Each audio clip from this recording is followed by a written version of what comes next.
Ça a commencé un peu sans vraiment de raison, comme juste une passion, quelque chose qui me rendait curieux.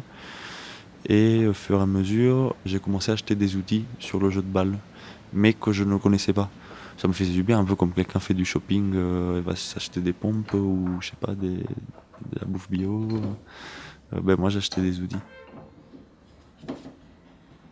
J'en récolte en tout cas au-delà de mon besoin. C'est-à-dire que j'ai aussi un besoin de menuisier, mais j'en ai beaucoup plus que mon propre besoin. Donc oui, donc j'imagine que c'est du coup une forme de collection. Dans un premier temps, je les achète par intérêt, par passion. Et dans un deuxième temps, je les restaure.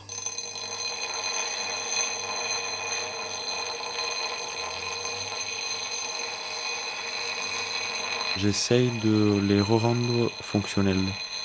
C'est-à-dire que l'outil est une prolongation des facultés techniques de la main, si on veut dire, et du coup, il a de sens que dans une main. Du coup, pour qu'il soit pris en main, il faut qu'il serve à quelque chose.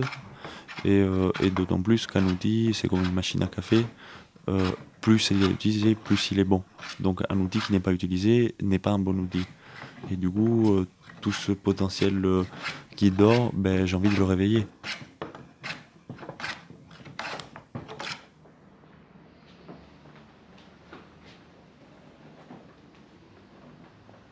Je crois que c'est un antidépresseur. C'est-à-dire que je me rappelle que dans des périodes où ça n'allait pas, le fait de restaurer un outil, de lui redonner une certaine forme de vie, me faisait sentir bien avec moi-même. Du coup, je trouvais un petit peu un sens, quoi.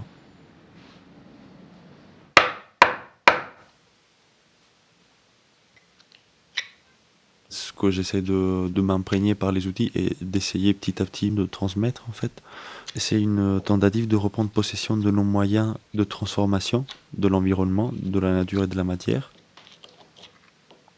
Et dans cette transformation aussi, de se transformer soi-même, c'est-à-dire de se changer, en fait.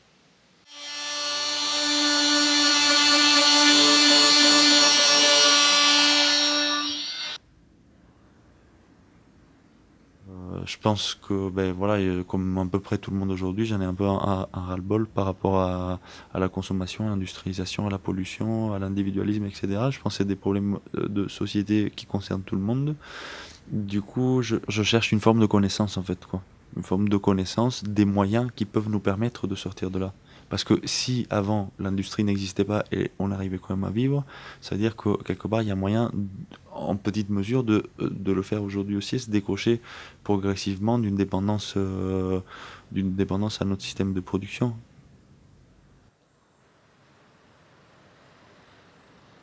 Plus on remonte dans le temps, plus on est dans une société qui est très différente. Il faut se rendre compte qu'à cette époque-là, même si l'objet est réel aujourd'hui, en fait, ce que l'objet amène n'est plus réel. C'est-à-dire qu'il amène une époque où tout était différent. Il n'y avait pas de voiture, il n'y avait pas d'électricité, la société était différente, la nature était différente. Donc si j'arrive à trouver un ciseau en pré-industriel, ça veut dire qu'à cette époque-là, les hommes faisaient tout autour d'eux-mêmes. Et du coup, qu'il y avait un contact profond avec la transformation de son propre environnement naturel. Et comme c'est ça que je cherche aujourd'hui, les ciseaux anciens, les outils anciens me ramènent vers cette réalité-là.